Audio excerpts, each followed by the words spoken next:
Hey guys, welcome back to the Hustlin' Horsepower YouTube channel. I appreciate everyone that likes and subscribes, hits that little bell notification to follow along on the journey.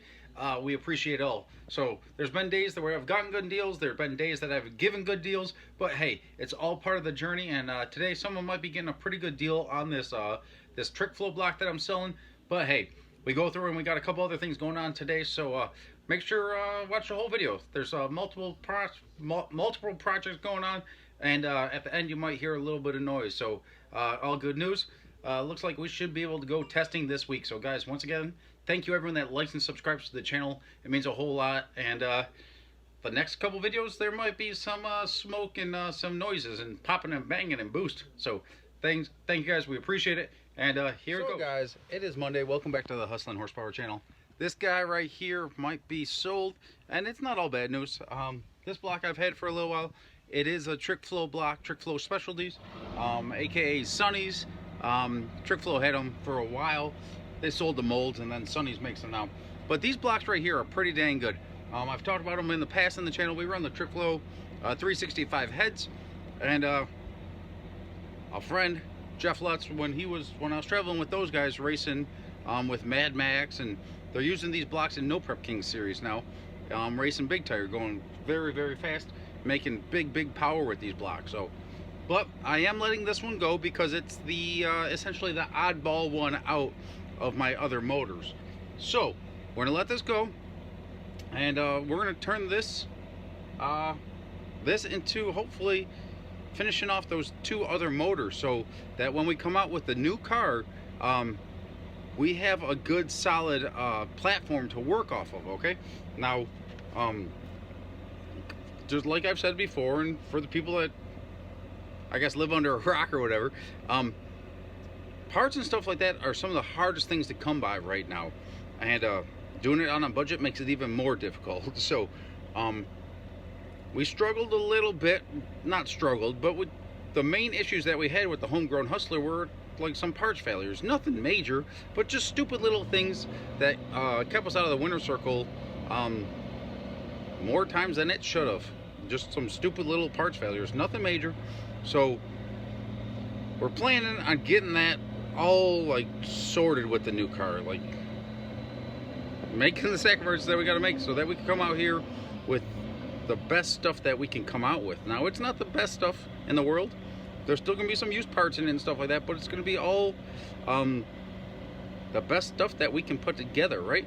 So in this block right here, I have basically a twin to it, not the twin to it, but I have they're a little bit different deck height, so they're slightly different. So the parts for those other two motors won't fit this motor, so that's the reason why this one's getting sold.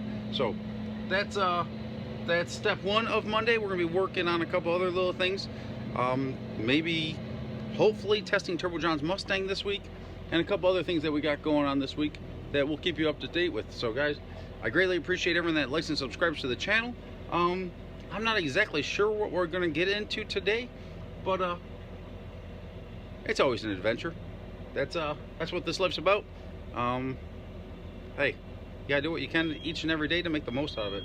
And you know, in the last few years, we've gotten a good taste of solidifying that motto right there. So guys, screw it, life's short, sell it all, go racing, and build a new car when it all falls. So we're gonna be building that thing soon. We're gonna be probably going to be picking up, I haven't made the confirmation on it yet, but we're probably gonna be doing a 33 to 35 Dodge truck, and I found some parts and pieces to one that we're probably gonna go snag so that we can try to make this race at the end of July.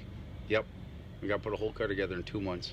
But with the equipment and stuff like that they have here, I think it's a possibility. So we'll see what happens. So guys, right now we're going through, and I'm gonna be cutting down these pistons a little bit, okay? The quench area slash valve to piston clearance needs to be opened up slightly because this is not my motor, but it's an aluminum rod motor. They're going from a steel rod to aluminum rod, and aluminum rods, they just move around a little bit, they stretch. So put the indicator on here, made sure there wasn't a lot of run out, so rolled the thing over. You don't want to smash the valve relief there, but we only got about a couple thousandths of run out there, about 1.5 of run out, so it's good to go. So we're gonna go up here, we're gonna take about 15 thousandths off the face of the piston. You could either run a really thick head gasket, or the more proper way is to take it a little bit out of the piston. You might hear people say other things, but I guess there's a little bit of a personal opinion slash discretion in that. But we take a little bit out of the piston here to make a little bit more room for the valve to pistons clearance and the quench area for going to an aluminum rod. So we're gonna go through, take about 15 to 18 thou off each one of these pistons, and they'll go back and we'll put that motor back together and get out to racing pretty soon. So guys, I'm gonna rotate the chuck here and you'll see the run out on the gauge here.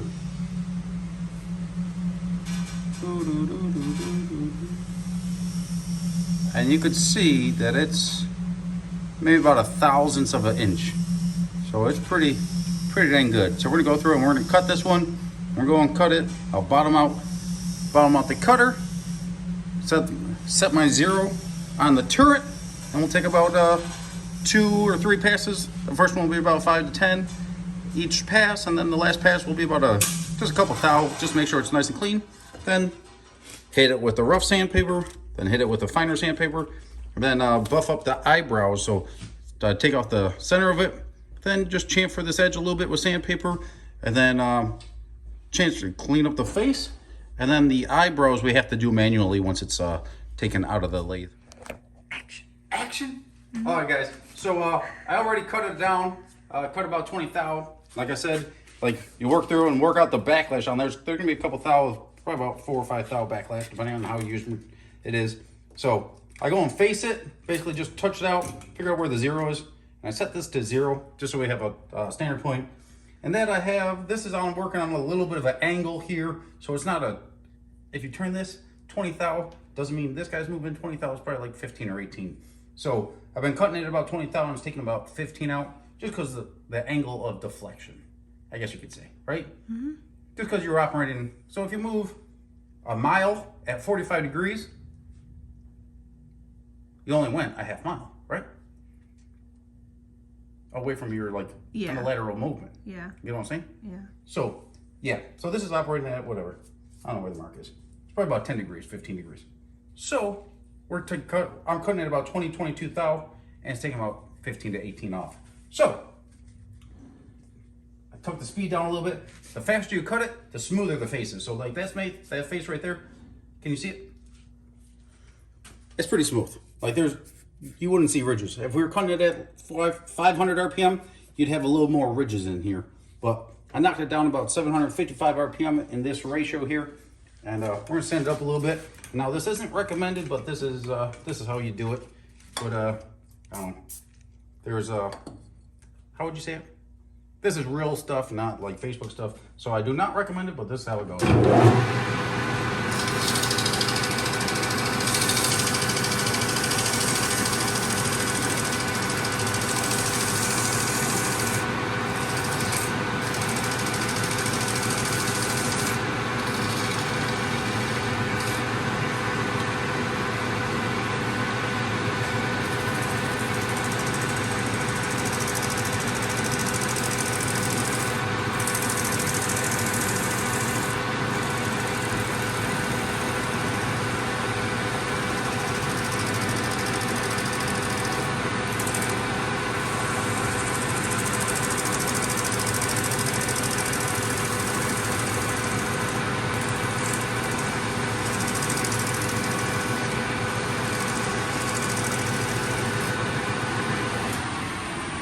So I switched this one out to a 4-post jaw. A 3-post jaw will automatically center itself. A 4-post jaw, you have to go through and center the part yourself because you could be doing, you could get your part center, or you could do it offset or whatever you want with a 4-post jaw. So yeah, we switched to a 4-post jaw to be able to articulate a piston because I have to clamp it on the pin boss here, then on these skirts. So obviously the pin boss is a lot narrower than the skirts, so I have to use a 4-post jaw, otherwise you got 3 equal distant things. So normally a 3-post jaw is a whole lot faster to use because you just turn one turret and all 3 of them move, and it's always going to be in the center. With the 4-post jaw, you have to go through and you actually got to index it. So as I'm going through and I'm doing these, I'm actually only taking apart 2 of them, okay? Because 2 of them are set, 2 of them are offset. So when I go through here, I get this face close, and then get this face in line, and make sure then I go through with the dial indicator and making sure our face, we don't have any more than a couple thousandths of run out here. So now this thing is nice and smooth here. Then we'll go through and clean out the eyebrows. You got to do that manually just because with either a polisher or just a hand polisher. And I got the burr taken off the edge here, but maybe just polish up the edge just a little bit too, so you don't have any sharp edges. Sharp edges are basically a start of detonation, or at least a target point for hot spots in your cylinders.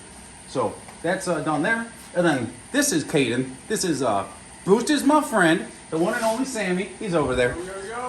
He's probably making a YouTube video. But Boost is my friend. They're local here. And Caden is Boost is my friend's son. So, I was going to say something, but you can't say that. Eventually, Caden's going to make Boost is my friend, Boost is my bitch. But, no, we got to leave that out. But if he hangs out with us a little more, we'll teach him how to go as fast as his dad doing no prep stuff as his dad does on the prep stuff. No. But yeah, we're going to be, he's eating it up. So yeah. So we're cleaning that up, clean these up a little bit. I got another couple to do. I think I've done 4 or 5 of them, half a set already. We got a couple more to do. And then, I don't know. Oh yeah, I don't know.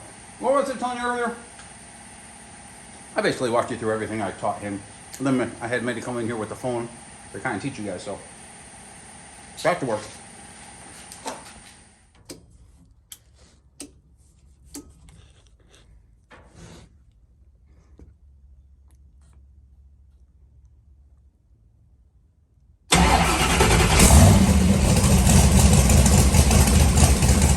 That's right, guys. You might have to come back tomorrow. We also have oil pressure on top of the other stuff that we got done today. So, guys, I greatly appreciate everyone that likes and subscribes to the channel. Altered Intentions might be coming out to a place testing near you. I don't know of any trucks that are testing Wednesday, but Thursday you might catch us at Shady Side. You might catch us at Mooresville Dragway. You might catch us at Greer. You might catch us in a couple different places. And this weekend you might see us at a no prep race, depending on how testing goes. No promises, but we'll see how it goes.